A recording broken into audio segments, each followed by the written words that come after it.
उसका पिता उसे कोई जवाब नहीं देता और अपनी बेटी के जिस्म को गंदी नजरों से देखने लगता है और उसे कहता है कि मेरी बेटी कितनी बड़ी हो गई है। अब मूवी की शुरुआत में हम ह्यूंजू नाम की एक लड़की को देखते हैं जो सो रही थी, और जब ह्यूंजू गहरी नींद में थी तभी कोई उसका कंबल खींच लेता है, जिससे उसकी आंख खुल जाती है, और जैसे ही वो देखने के लिए उठती है तभी कोई पीछे से उसके बालों को पकड़कर उसे बिस्तर पर पटक देता है, और तभी हम देखते हैं कि ऐसा करने वाला कोई और नहीं बल्कि खुद उसका बाप था। तब ह्यूंजू कहती है कि आप ये क्या कर रहे हो, लेकिन उसका पिता उसे कोई जवाब नहीं देता और अपनी बेटी के जिस्म को गंदी नजरों से देखने लगता है और उससे कहता है कि मेरी बेटी कितनी बड़ी हो गई है। अब ह्यूंजू अपने पिता के मुंह से ऐसी बातें सुनकर काफी डर जाती है और रोने लगती है। उसके बाद वह अपनी बेटी के बालों को छोड़कर उसके चेहरे को छूने लगता है, जिससे ह्यूंजू और भी ज्यादा डर जाती है और उसे कुछ भी समझ में नहीं आ रहा था कि उसके साथ ये हो क्या रहा है। फिर तभी उसके पिता वहाँ से चले जाते हैं। उसके बाद अगले दिन ह्यूंजू की माँ खाना बना रही होती है। तभी ह्यूंजू यहाँ सोच रही थी कि पिछली रात जो उसके साथ हुआ क्या वह उसकी माँ को बताना चाहिए। इसी दौरान उसकी बहन सोनवू भी अपने कमरे से नीचे आ जाती है और साथ ही उसका भाई भी ब्रेकफास्ट करने के लिए आकर बैठ जाता है। तभी उसके पिता भी ब्रेकफास्ट के लिए यहाँ पर आ जाते हैं और ऐसा बिहेव करते हैं कि जैसे पिछली रात उन्होंने कुछ किया ही ना हो, जिसे देखकर ह्यूंजू सोचती है कि कल रात तो ये मुझे बुरी नजरों से देख रहे थे और आज ये इतने अनजान क्यों बन रहे हैं। इसीलिए ह्यूंजू उठकर वहाँ से चली जाती है। तभी यहाँ पर उसकी माँ आकर खाना टेबल पर जोर से पटकती है। यहाँ किसी को भी समझ में नहीं आ रहा था कि यहाँ क्या हो रहा है। फिर यहाँ उनकी माँ अजीब तरह से खाना खाने लगती है, जैसे कि वह कई दिनों से भूखा हो। तब उनकी ऐसी हरकतें देखकर उनके बच्चे डरने लगते हैं और उसका बेटा भी खाने को उगल देता है और कहता है कि खाने में बहुत नमक है। पर तभी उनकी माँ उसी खाने को उठाकर पागलों की तरह खाने लगती है। फिर वो अपना खाया हुआ खाना अपने बेटे को भी खाने के लिए कहती है, लेकिन वो नहीं खाना चाहता था, इसीलिए वो अपने पिता की तरफ देखने लगता है। तब उसके पिता कहते हैं कि तुम नहीं खाना चाहते हैं तो मत खाओ, जिसे सुनकर उनकी माँ उनके पिता को गुस्से से देखने लगती है और प्लेट्स को नीचे फेंक देती है, जिससे बच्चे बहुत ज्यादा डर जाते हैं। और उनकी माँ उनसे कहती है कि जो भी मैं बनाती हूँ उसे चुपचाप खा लिया करो। ये कहकर वो काफी जोर से चिल्लाने लगती है, जिसे देखकर उसका बेटा डर कर रोने लगता है। लेकिन अब सवाल ये है कि उनके साथ ये सब हो क्या रहा है। दरअसल वह लोग जब से नए घर में शिफ्ट हुए हैं उनके साथ ऐसे ही अजीब सी चीजें हो रही हैं और उनके पिता हर रात अपनी बेटी के कमरे में जाकर अजीबोगरीब हरकतें करता है। फिर उसके बाद जब सोनवू नहा रही थी तभी उसके पास कोई आकर खड़ा हो जाता है। जब वो शीशे को साफ करती है तो वो डर जाती है। उसकी बहन उसे डरा देती है। उसके बाद वो दोनों अपने कमरे में आती है।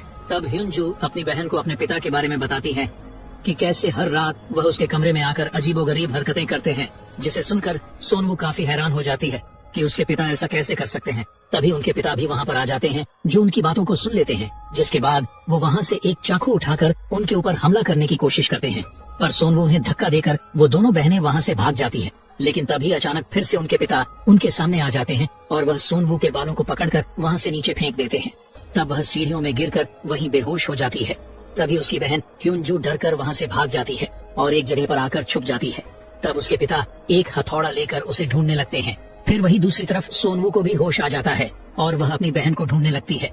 लेकिन जब वह पीछे मुड़कर देखती है तो उसके पिता एक हथौड़ा लेकर उसके सामने खड़े होते हैं और वो उस पर हथौड़े से हमला करने ही वाले होते हैं कि तभी ह्यूंजू जोर से चिल्लाती है, जिससे उसके पिता रुक जाते हैं।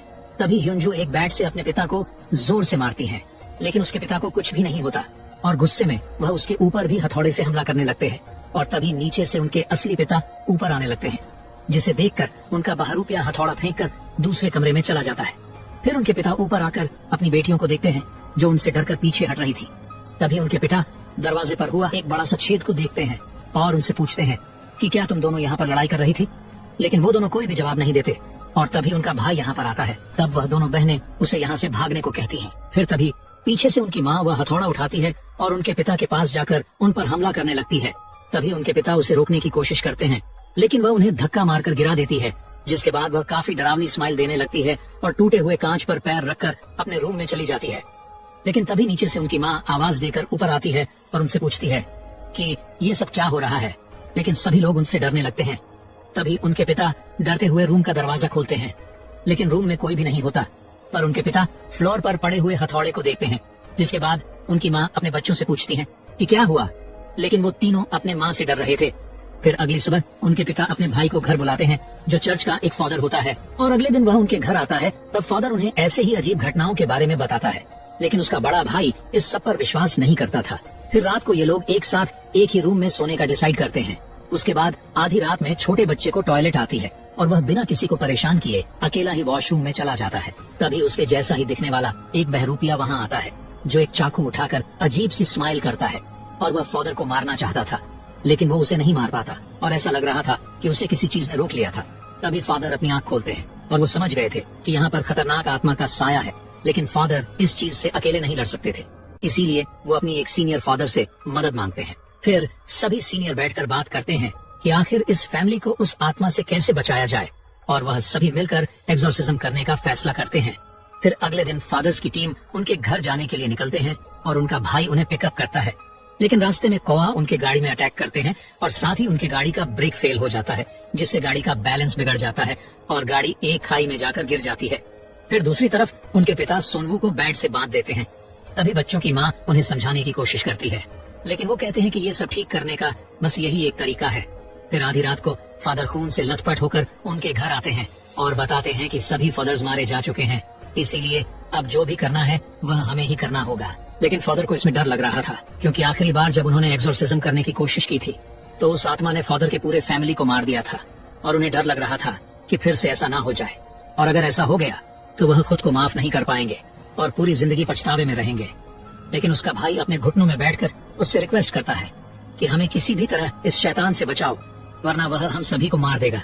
जिसे सुनने के बाद फादर कैंडल्स जलाते हैं और सोनवू के ऊपर होली वाटर को छिड़कते हैं। तब सोनवू चिल्लाने लगती है और उसे कुछ भी समझ में नहीं आ रहा था कि उसके साथ क्या हो रहा है। उसके बाद फादर सोनवू के सीने पर एक क्रॉस रख देता है और उसे एक छड़ी से मारने लगता है।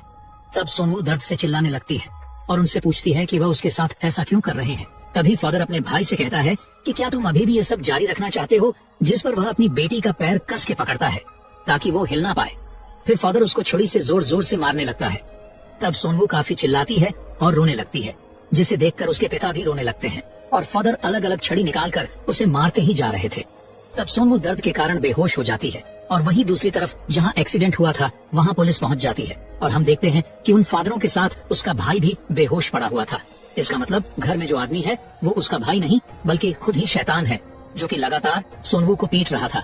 अब सोनवू की माँ से ये सब बर्दाश्त नहीं होता, इसीलिए वो फादर को उसे मारने से रोकने लगती है और अपने पति से कहती है कि ऐसा करने से अच्छा तो हम एक साथ ही मर जाएं। लेकिन वो अपनी पत्नी को धक्का मार देता है और अपने भाई से एक्सोर्सिज्म जारी रखने के लिए कहता है।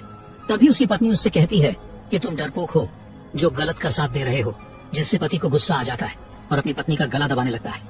तभी पत्नी एक कांच का गिलास पति के सर पे दे मारती है। तब वो भी अपनी पत्नी को दीवार पर पटक देता है, जिससे वो बेहोश हो जाती है। तभी वो अपने भाई की तरफ देखता है जो अजीब तरह से हंस रहा था, इसीलिए वह शैतान पर भी हमला करता है, लेकिन वह उसे मारकर नीचे गिरा देता है। और जैसे ही वह शैतान उसको मारने वाला होता है कि तभी असली फादर यहाँ पर पहुंच जाते हैं और कुछ मंत्र पढ़ने लगते हैं, जिससे वह आत्मा यहाँ से चली जाती है। उसके बाद सोनवू स्टोरेज रूम की तरफ जाने लगती है, जो काफी बुरी तरह से जख्मी थी, और अपने पिता की तरफ देखते हुए पूछती है कि तुमने मुझे इतनी बुरी तरह मारने क्यों दिया। तभी फादर सोनवू के सामने एक मिरर रखते हैं, जिससे सोनवू के शरीर से वह शैतान निकल जाता है। तब फादर उस शैतान को अपने शरीर के अंदर ले लेता है और अपने भाई से उसे मारने के लिए बोलता है, जिस पर उसका भाई टूटा हुआ क्रॉस उसके सीने में घुसा देता है, जिससे वह फादर और वह शैतान एक साथ दोनों मारे जाते हैं। और इसी के साथ ये मूवी यहीं पर खत्म हो जाती है।